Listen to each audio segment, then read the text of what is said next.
Armourers' duties on fighter aircraft may be roughly divided into two main groups. First, the high-speed rearming of fighters actively engaged against the enemy. Second, the 101 jobs of inspection and maintenance of armament which make for the quick rearm. It is possible to rearm a fighter and have it in the air within 8 minutes of landing. 10 minutes is a good average time, and a rearm should never take more than a quarter of an hour. During that short period, some 8 men will do their respective jobs. Rearming really begins when the fighters take off in search of battle.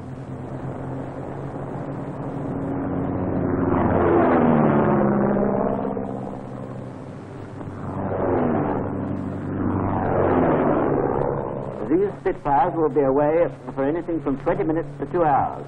And during that time, the ground crew will make everything spot ready for a quick turnaround when the fighters get back. The men in charge of refueling will take their tanker away for replenishment. Here is a fitter pumping oil into convenient containers, which will enable him to replenish his aircraft with the least possible delay.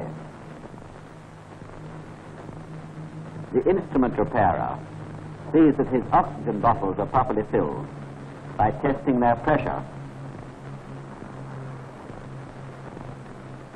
This compressor, which is used to boost up the air pressure in the pneumatic systems of the aircraft, is started up between flights and its engine warmed so as to ensure an easy start if and when required during the rearm.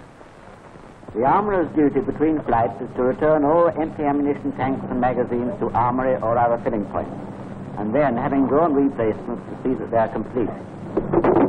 Well, that's supposed to be the boys for an hour, sir. We'll get this gear fixed up and we'll go up the smoke mine. Okay. Cleaning rods must not be put on the ground. Okay. 3 on 3, cleaning rod? 20 millimeters, clean rod? But this side airman knows better. That's the lower, sir.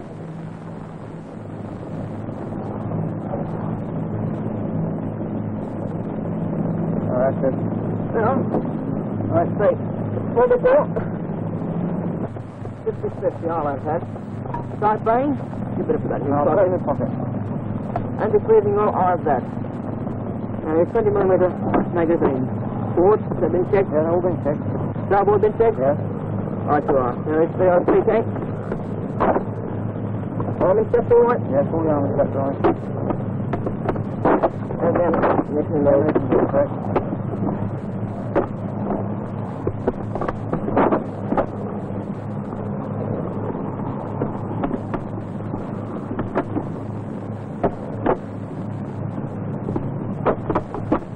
Sure. Good patches? Okay, good. Here we are. Rubber covers? Rubber covers. And the spare handles for the cannon magazine? All right. Well, that's a lot, Mark. I think this will be all right out here. The ground crew will usually have finished their preparations for their next turnaround long before the aircraft returns, and are then free to attend to any general routine tasks or to relax. We will leave them to their dock and take a look over the station armoury, where maintenance, testing, and work which does not have to be done in the vicinity of the aircraft is carried out. These airwomen are inspecting belts of machine gun ammunition and making them ready for issue to the squadrons. This ammunition comes to the stations ready belted from the factories, but the varying types of aircraft carry varying quantities of ammunition, and these girls break down or make up the belt to the required length. They put the belt through a machine which correctly positions all rounds in relation to each other and to the length. Finally, they check the positioning by eye against the edge of the bench. This is done to eliminate the possibility of a badly positioned round causing a feed stoppage. After the final inspection, the belts are reboxed for issue to the squadrons or for placing in reserve. Here is the belting machine.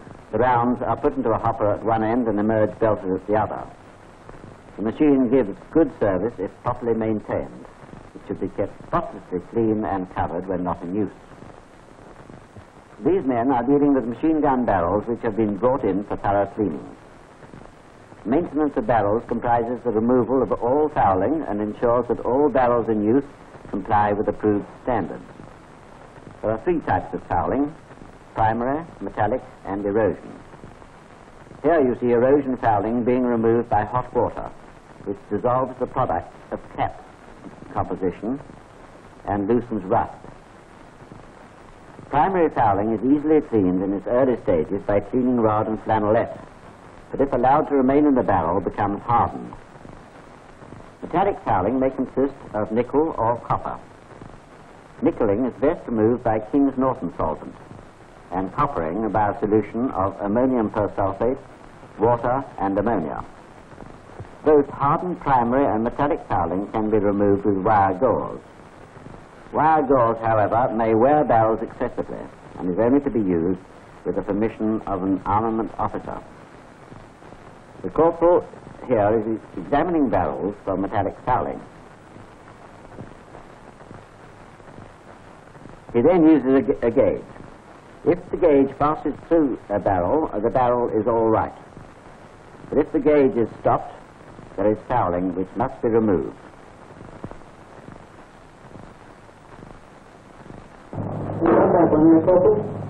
Yes, the barrel, I'll make it down there, 7 inch from the level. Should I get the cord recently?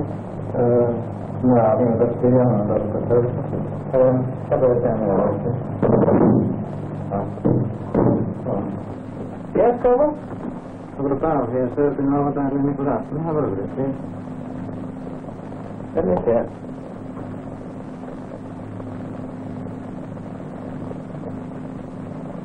Yes, it's pretty bad. Use gauze on a double pour through. Oh, yes, sir. And don't forget to see that the armour use the muzzle and chamber guide. Otherwise we're going to have cold warm barrel. Oh, yes, sir.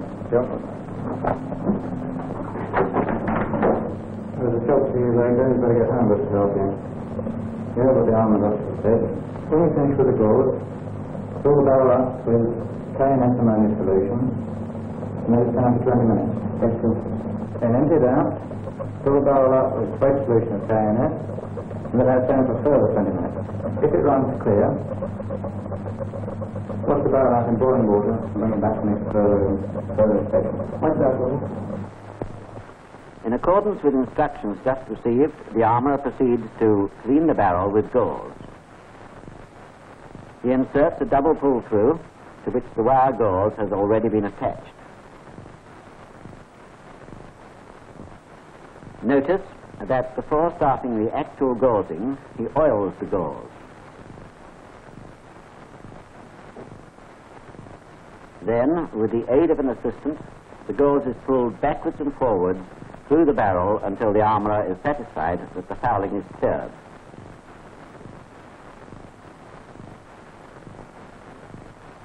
He attaches a piece of 4x2 and has that pulled through the barrel to remove any scraps of metal left loose by the gauze. That done, he takes more 4x2 and applies it vigorously with the cleaning rod.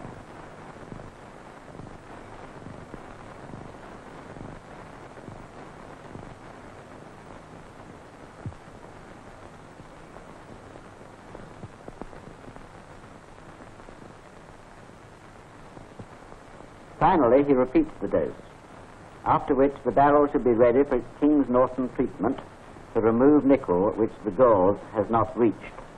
In applying King's Norton treatment, a rubber tube, securely corked at one end, is slipped over the muzzle of the barrel.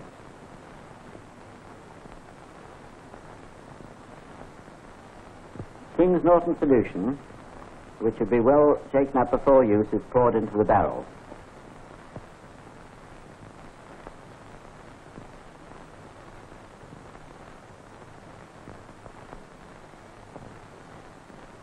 The barrel is then put into a rack to stand for 20 minutes. At the end of that time, the cork is removed and the KNS run out into a bottle. The liquid has become blue, which means that it has removed a certain amount of nickeling from the barrel. The treatment is now repeated until the KNS runs out clear, when the armourer knows that all nickel has been removed from the barrel. Here is the corporal gauging some more barrels. This time he finds evidence of copper fouling, and we shall hear him instruct an armourer accordingly. Yes, there's a bottle for you to do here. Fill the barrel up with ammonium persulfate solution, then let it stand for 3 hours.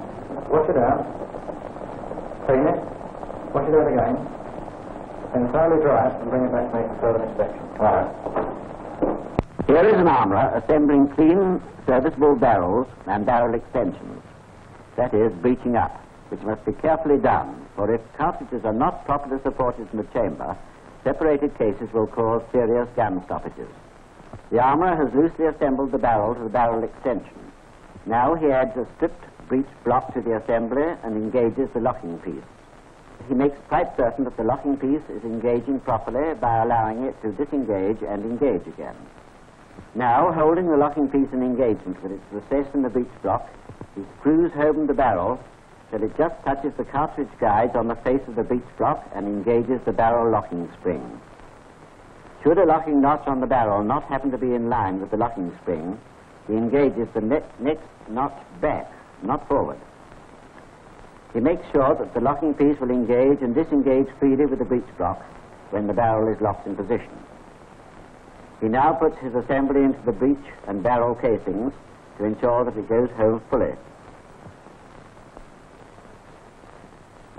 If it does not go home fully, he has over-breeched and must set the barrel back by 1 notch before testing again. Here is a case of under-breeching clearly revealed by excessive play between barrel and breech block. Remember, a separated case due to under-breeching is inexcusable. Here is an armourer and his mate engaged in removing recoiling portions in the course of a daily inspection. The method of carrying out this part of the DI varies according to circumstances.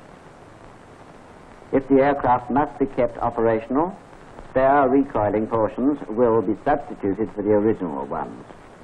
So the dirty parts can be cleaned without the aircraft being unoperational for more than a few minutes at a time.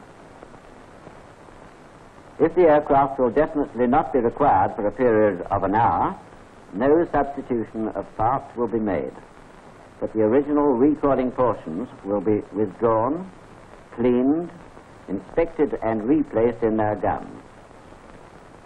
In either case, the scene of the cleaning will be dictated by the facilities available on the aerodrome and may be carried out in the open, beside the aircraft itself, in a dispersal hut or tent, in a squadron armoury, or in a station armoury. Here is a pair of cannon coming into the armoury for their weekly wash and brush up. It is obviously not possible to make a daily exchange of barrels and breech blocks of the 20mm cannon, but at least once a week the complete cannon is removed for thorough cleaning and inspection in the armoury. Every part of these cannons must now be thoroughly cleaned and examined for excessive wear or defects. All burrs must be removed from gun body and breech block assembly, and worn or defective components replaced. Before being passed out to the flights, the service cannon will be rechecked by the armament NCO.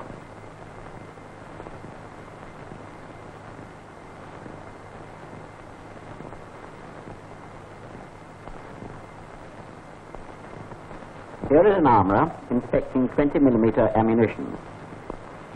During his inspection, the armourer looks for and rejects all rounds whose projectiles are loosely held, which have loose fuses, that are distorted in any way, or may have any other defect. Here are some of the rounds which have been rejected. Some defects, such as that loose fuse, are obvious. The rejected rounds will subsequently be inspected by an armament NCO who will finally decide whether they are to be used or not. After inspection, the armourer passes the rounds to his mate for loading into cannon magazines. You will notice that the man loading the magazine takes the weight of the magazine spring with a tommy bar as he inserts each round and then allows the follower of the magazine, impelled by the spring, to bring each round fully up into the lips again before he inserts the subsequent round. This is to ensure that each round moves freely in the magazine and that the follower correctly positions each round in the mouth and lips of the magazine. The armourer now places the magazine on its side and eases the spring. This releases the tension on the rounds and allows them all to drop into position.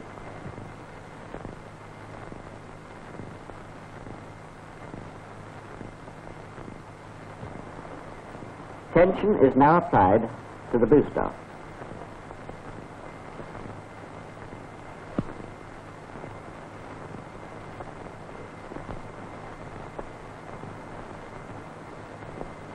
The booster cover is replaced. And finally, the lot numbers and dates of the ammunition are marked on the casing of the magazine so that the origin of defective ammunition can be ascertained readily. This other entry on the magazine casing shows what tension had previously been put on the magazine spring itself and the date on which the magazine was last checked and found correct. Here is an armourer actually checking the tension on a magazine spring with a tommy bar and spring balance. You will notice that the tommy bar is slotted exactly 12 inches from the point where it connects with the axis of the magazine. This is to ensure accuracy when the tension of the magazine spring is tested, the weight given on the scale of the spring balance representing foot-pounds. These men are preparing belts for belt-fed cannons. The armourer's assistant selects links and tests them by placing them in engagement and seeing that they are not distorted and are free from burrs. Links which fail to pass this test must be rejected, and the serviceable links are passed to the armourer. Links must be kept oiled to prevent rust. In no circumstances may rusty links be used in making up belts. The armourer places the links in position on the locally made belt filling machine, pushing them along the chute as he inserts each round into the belt. At this stage, the belt is made up in short lengths for convenience. It is important that the rounds are inserted the correct distance. Each round must be pushed home until the nose comes up against the stop plate. A special type of closed link is used for the end of the belt. Cannon belts are also made up with a belting machine similar to that used for machine gun ammunition. The position of each cartridge in the belt is carefully checked, and in this operation a small locally made metal gauge is used. The distance from the base of the cartridge to the front edge of the double loop must be 3.80 inches. Rounds which do not gauge correctly are tapped into position and checked. Only rubber hammers are used and the rounds tapped carefully, care being taken not to strike the cap. The belt is then tested for flexibility by lifting the end loop and drawing the belt back over itself. In this operation, any faulty links will cause the belt to kink instead of folding over smoothly. Any link which does not hinge freely must be replaced by another and the test repeated. The belt is tested for oversized links by holding it vertically and twisting it. If the belt breaks due to a link jumping off a round, the faulty link must be replaced by another and all tests repeated. The belt feed mechanism is carefully tested by pressing down on the rack roller. The rack should move in until the roller is flush with the front cover and should spring back freely when released. When the rack is depressed, the sprocket assembly should rotate and the click of the tensioning ratchet pull should be heard. The tensioning ratchet is rotated with the spanner and the sprocket assembly should rotate in the direction of feed only. The relative direction of rotation will vary with right hand and left hand mechanisms. The link chute opening is examined for fouling or damage. One section of belt is fed into the mechanism with the double loop of the link leading, and the tensioning ratchet is rotated until the first round in the belt comes up against the inside of the lips of the feed opening.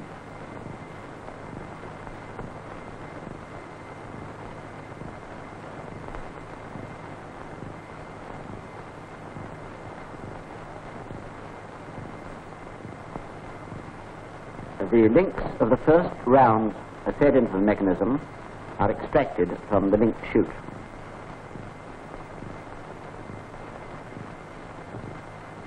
Tension is put on the mechanism by rotating the tensioning ratchet with a spanner until the slipping clutch comes into play. The slipping clutch prevents damage to the spring by overwinding. The chute door is then locked with copper wire. This is important as the door may vibrate open during flight. A special spring clip may also be used, but it is found to be less reliable than wire. The remaining section of belt is joined on and the joint carefully gauged.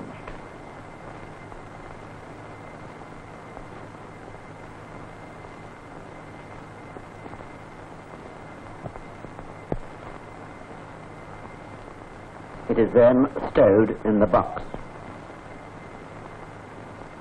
The section of belt with a special end link is fed into the ammunition box and carefully stowed.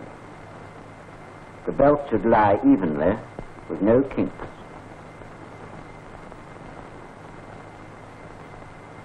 Here is a Hurricane with belt-fed cannon being reloaded.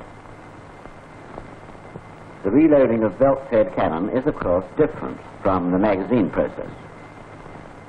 The wing panels, empty ammunition box, and belt feed mechanism are removed. The loaded mechanism and ammunition box are then fitted and the mechanism belt joined to that in the box.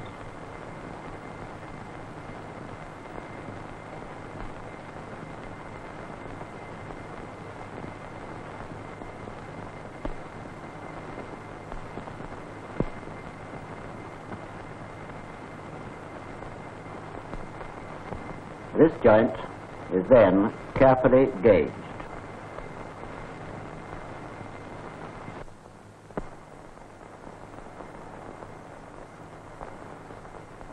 Harmonization, or the arrangement of aircraft guns and of the gun sight, so that the guns will give the optimum bullet pattern at the correct range, and that the point of impact will be intersected by the line of sight at that range, is one of the armor's most important duties, since no pilot has a reasonable chance of destroying an enemy unless his guns and sight are so adjusted. Harmonization must therefore always be done by a responsible NCO and the work checked by the pilot concerned. Many factors affect harmonization, such as the type of aircraft involved, its armament, the purpose for which it is to be used, the effect of gravity on the trajectories of the guns, and the distance between the guns and the gun sight. These problems, however, are not the armorer's problems, but will be calculated by the command armament officer, who will issue detailed instructions and an appropriate harmonization diagram for each type of aircraft in his command. For convenience, harmonization is usually done at the reduced distance of 50 yards instead of at the full range. The harmonization diagram may be painted on a convenient wall, or a portable harmonization stand, such as you see here, which can be taken to dispersal points, may be used. Each machine gun, cannon, the cine-camera gun, and the gun sight is aligned onto one of these discs. The discs are painted in different colors to make it easy for the NCO to identify them when he is looking through a gun barrel at 50 yards distance. The first thing in preparing for harmonization is to see that the ground is level. The site having been carefully selected, the aeroplane is jacked up, clear of the ground, and leveled both laterally and fore and aft. To adjust the level laterally, the NCO places a spirit level or inclinometer in the cockpit on a straight edge. He then directs his assistant to adjust the attitude of the aircraft until lateral level is obtained. Fore and aft level is found in a similar manner, with the spirit level on the datum line of the aircraft. The tail is then raised or lowered until the aeroplane is level. The fore and aft axis of the aeroplane must be at right angles to the harmonization stand or wall. Otherwise, one wing would be nearer to the stand than the other. To To obtain this position, plumb bobs are hung from the nose and tail of the aeroplane. When these plumb bobs hang in line with the vertical sighting line on the harmonization stand, the fore and aft axis of the aeroplane is at right angles to the stand.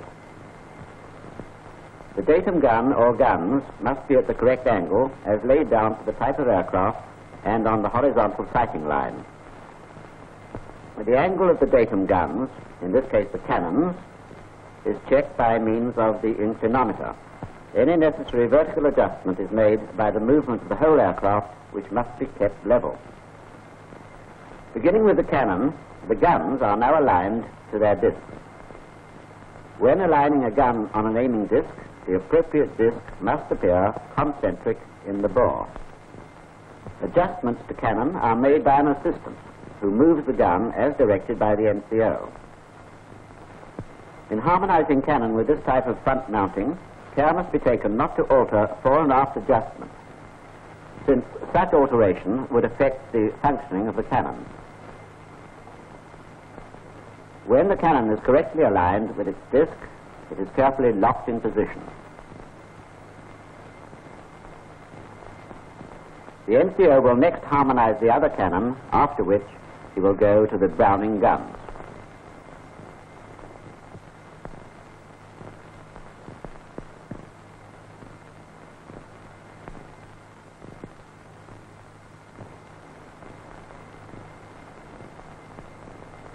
The cine camera gun is aligned on its appropriate disc by a photographer.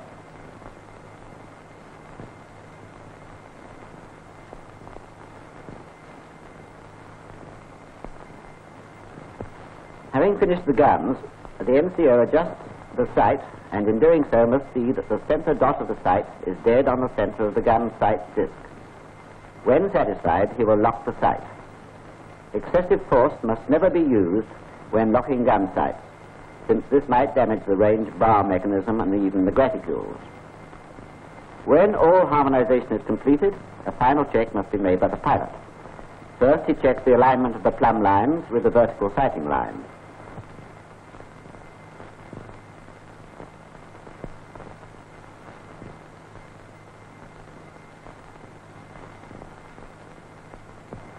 He then checks the levels on the inclinometer.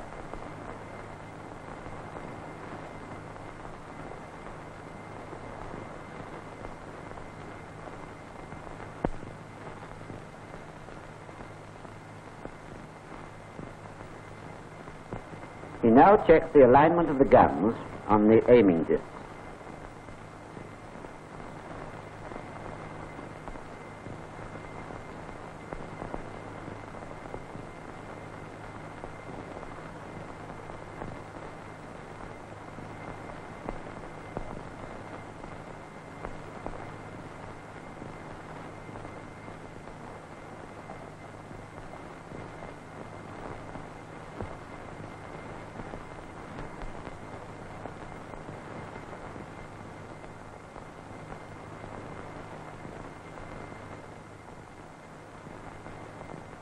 Now this one is slightly out, and he has it corrected.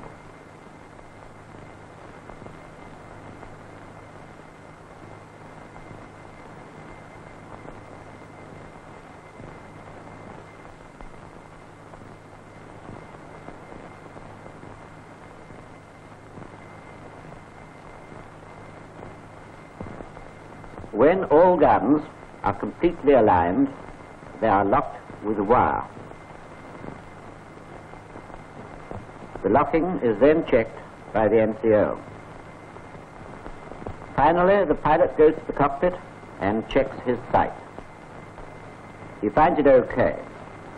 Well, there's one pilot happy in the knowledge that his bullets will go where he aims them. The main purpose of this film is to show the quick turnaround of aircraft actively engaged against the enemy.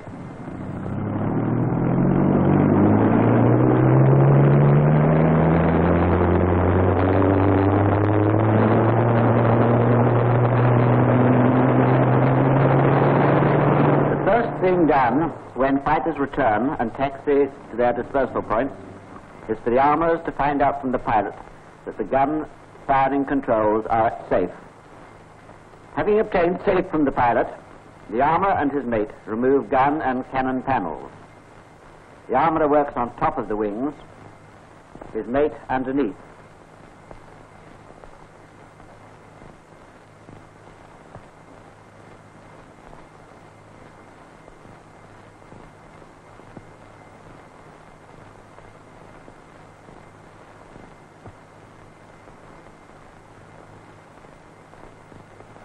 After removing all panels from the port wing, the armourer, assisted by his mate, will clear the Browning guns.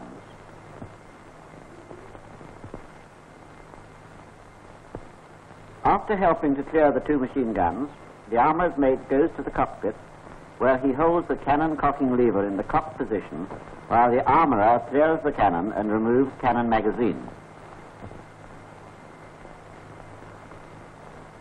It is important in the interests of safety that the cocking lever should be held at cocked while the magazine is being removed. The mate then takes the empty magazine from the armourer, and the two proceed to the other wing where the clearing process is repeated. While they are thus engaged, we will take a look at some of the other men concerned with the turn round. Here is a rigger whose job is to carry out a quick between flights inspection and to look for any damage caused by enemy fire. An electrician makes a quick check over and replenishes anything necessary. Here he is fitting a new battery. A wireless mechanic checks radio equipment and satisfies himself that all is in working order. This photographer is reading the cine camera footage indicator in the cockpit. If film has been exposed, he takes out the used magazine and fits a new one.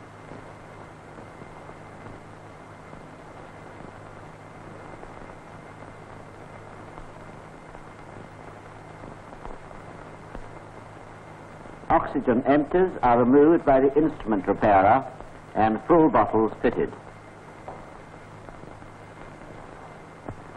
By now, guns and cannon on the other wing have been cleared, and the armourer reports, "Guns clear," which means work may proceed in front of the guns. On receipt of guns clear, the armourer's assistant cleans the gun barrels with lightly oiled flannelette. He oils the 4x2 with the cleaning oil which he carries with him. He works the oil well into the flannelette before attacking the barrels.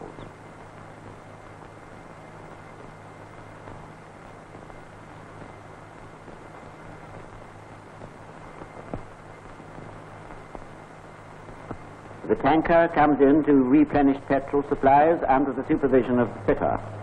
In the foreground, the armourer's mate is cleaning the starboard machine guns.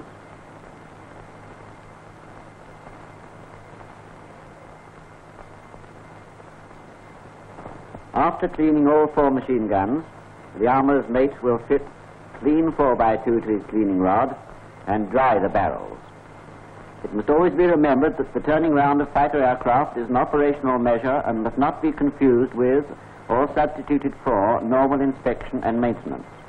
For example, that armourer's assistant using his cleaning rod on those machine guns knows that he's not removing all the fouling from the barrels, and that when the aircraft is released from operations, all those barrels and the rest of the recording portions will have to be removed from the guns for thorough cleaning and inspection. However, by using his cleaning rod, he is removing a certain amount of fouling, which is easy to shift now, but which will be much harder to remove if left till the end of the day. He is also ensuring beyond doubt that there is no obstruction in any of the barrels. Having thoroughly cleaned and dried the machine gun barrels, the armourer's mate repeats the process with the cannon barrels. This view of the armourer is not presented for your amusement, but to point out the rubber boots he is wearing for the protection of wing surfaces. The performance of aircraft can be reduced by dents and scratches. The armourer is wiping off the breech blocks, breechways and barrel extensions of the Browning guns. As sludge accumulates when the guns are fired, this is important. After wiping off, he applies a light smear of anti-freezing oil mixed with an equal proportion of paraffin as a lubricant.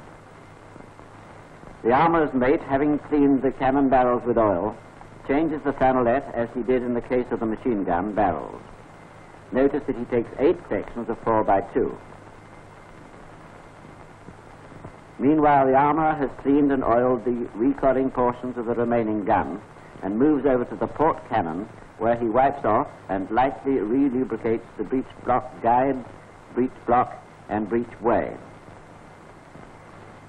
The armourer is now handed a full magazine by his mate and loads the cannon, while his mate makes sure that no one is standing in the line of fire.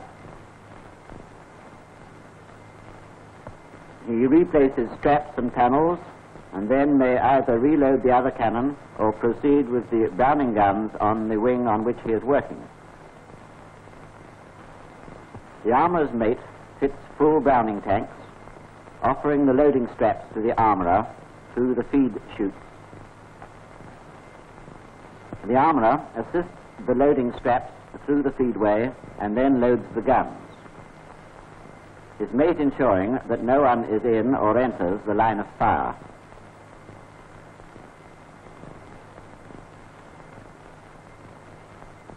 When all guns have been loaded, armourer and mate replace the remaining panels and secure them.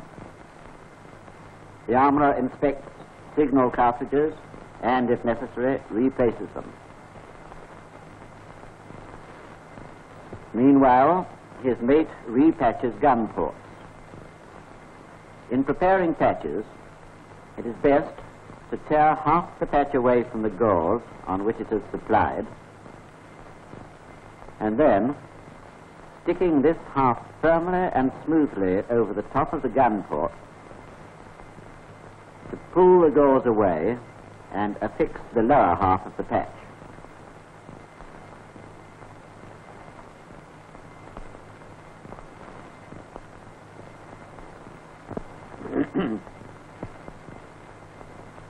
The armourer now goes to the cockpit to wipe off the reflector sights and inside of the windscreen, to test the sight and check air pressure. If necessary, he will use the air compressor to bring the air pressure up to maximum. When this has been done, the armourer's assistant will report aircraft rearmed to NCO in charge of flight, and with the armourer assist other crews. Finally, empty tanks and magazines will be collected, taken to the refilling point, and all preparations made for the next rearm.